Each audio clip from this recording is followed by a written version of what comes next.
नमस्कार दोस्तों, मैं हूँ आपका अपना अविनाश सर और आज मैं बात करने वाला हूँ एक बहुत इम्पोर्टेंट टॉपिक जिसके लिए एक सिंपल सी चीज़ बताता हूँ। जैसे ही समझ लो आपका स्कूल शाम 5 बजे ख़त्म हो गया, आप घर पे पहुँच गए, आपने आपके बैक साइड को रख दी और बस सोफे के ऊपर ऐसे मस्त लेट गए। तुरंत वहाँ से मम्मी आई और मम्मी ने आपके साथ पहले बात की, बेटा पढ़ाई करो।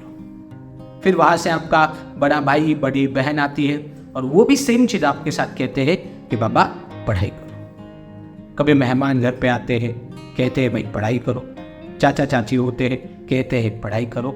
सब जो आपको मिलते हैं सब आपके साथ यही बात करते हैं कि भाई पढ़ाई करो। सब कहेंगे पढ़ाई करो पढ़ाई करो पढ़ाई करो। तो सबसे इम्पोर्टेंट चीज़ ये है, कोई ये ठीक से नहीं बताता कि पढ़ाई कैसे करो। तो चलिए बच्चों, आज आपके लिए मैं लेके आया हूं एक इम्पॉर्टेंट मेथड जिसको मैंने नाम दिया है CPC। C stands for concept, P stands for practice and the another C stands for consistency। तो चलिए गौर करते हैं सबसे पहला C माने कंसेप्ट। बच्चों, आप जब भी मैथ साइंस पढ़ते हो तो हर एक टॉपिक के पीछे एक सिंपल कंसेप्ट होती है। हमेशा पढ़ते वक्त उस सिंपल कंसेप्ट के ऊपर ध्यान दो, उस कंसेप्ट को अपने खून में उतारो, उसको ठीक से समझो, क्योंकि वही कंसेप्ट है जो आपको simple question, moderate question, higher order thinking के क्वेश्चन सॉल्व करने में मदद करेगी। अगर आपकी कंसेप्ट क्लियर नहीं है बच्चों, तो रटने से और फिर क्वेश्चन सॉल्व करने से कोई फायदा नहीं। अगर कंसेप्ट आपकी अच्छे से क्लियर हो चुकी है तो किसी भी प्रकार का क्वेश्चन आने दीजिए, you are able to solve. तो ये पहला C बहुत इंपॉर्टेंट है, that is nothing but concept. बच्चों, कंसेप्ट के ऊपर देन फिर आता है आपका P माने प्रैक्टिस। अब प्रैक्टिस मतलब जो कंसेप्ट आप पढ़े हो उस कंसेप्ट का एप्लीकेशन। जितने हो सके उतने ज्यादा क्वेश्चन प्रैक्टिस करो बच्चों। अब आप कहोगे सर ये प्रैक्टिस क्वेश्चन कहाँ से मिलेंगे? ऑब्वियस है, आपके NCERT का बुक है, आपका स्टेट बोर्ड का बुक है, आपके पास कोई भी क्वेश्चन बैंक है, उसके अंदर जो एक्सरसाइज होती है उसके अंदर आपको बहुत सारे क्वेश्चंस मिल जाएंगे। वहाँ पर जो क्वेश्चन दिए हैं उन क्वेश्चन को प्रैक्टिस करो। और हाँ बच्चों, एक सबसे इंपॉर्टेंट चीज, ये क्वेश्चन प्रैक्टिस करते वक्त ईमानदारी से प्रैक्टिस करो, ईमानदारी से सॉल्व करो। ऐसा नहीं गूगल पे सर्च कर लिया, किसी दोस्त से फोटो मंगवा लिए व्हाट्सएप के ऊपर और फिर लिख लिया, ऐसा नहीं होना चाहिए। खुद प्रैक्टिस करो। हाँ, मैं ये नहीं कहता कि पहले ही झटके में सारे के सारे क्वेश्चन आपकी प्रैक्टिस हो जाएगी, ऐसा बिल्कुल नहीं हो सकता। हाँ, कुछ क्वेश्चन ऐसे होंगे जो आपके पूरे सॉल्व हो गए, कुछ ऐसे क्वेश्चन होंगे जो आधे ही सॉल्व हो गए, उसके बाद सॉल्व नहीं हो रहा, कुछ ऐसे क्वेश्चन होंगे जो बिल्कुल भी नहीं समझ रहे।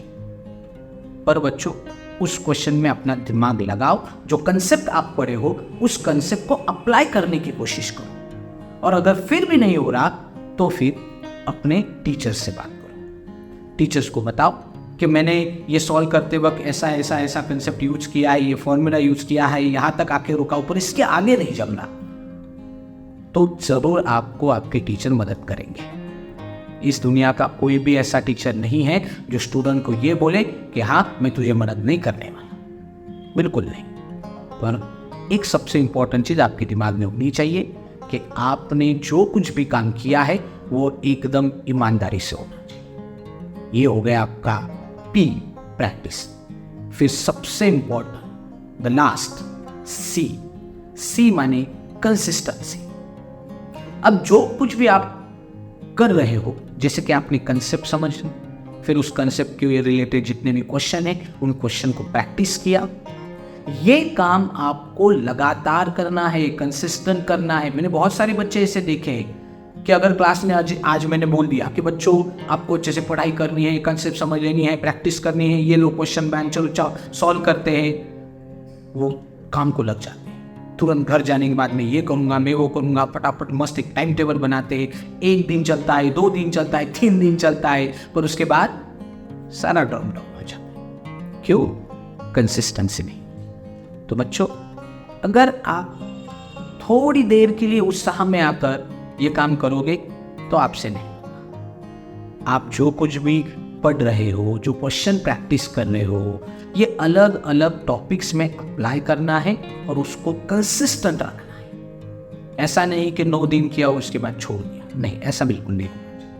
थोड़ा करो पर लगातार करो। ये है आपका 3rd C, कंसिस्टेंसी। तो बच्चों, आज मैंने आपको एक सिंपल मेथड बताई, that is CPC method, concept, practice and consistency. इसको अच्छे से अप्लाई करो, you will be getting good result. मिलते हैं अगले वीडियो में। Thank you very much.